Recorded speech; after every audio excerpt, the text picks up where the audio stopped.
Мен мақтанам, мақтанғыдай жөнім бар. Мақтанарлық қырғыз деген өңім бар. Мәмелеңе әрбір жанды бөлөгөн, мөлтір таза менің ысық көлім бар. Мақтанамын, мақтанғыдай шартым бар. Мейман келсе, сый көрсеткен қалқым бар. Мезгілінде Манас бабам жол қылып, муындан муынға мұрас болған салтым бар. Мақал айтып, жоо тоқтатқан тілім бар. Мұхит сымал чалқып жатқан дилим бар.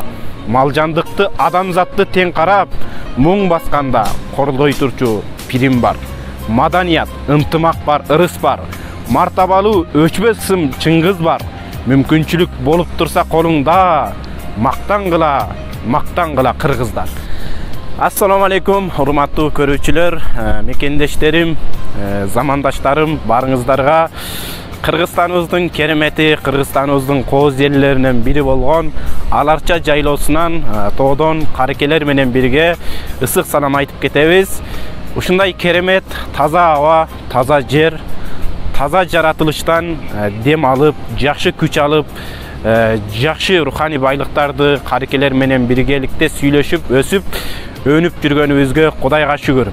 Ушул күнгө жеткизип, ушундай жашоо көрсөтүп, жакшылыкты берип, рызкыны берип, жакшы күндөргө жеткизип аткан Кудай Таалага чексиз шүгүрлөр болсун.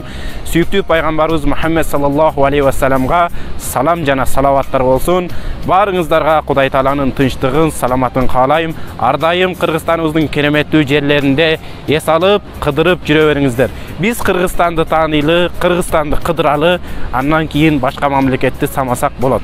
Барыңыздарға ысык салам. Ассаламу алейкум ва рахматуллахи ва баракатух.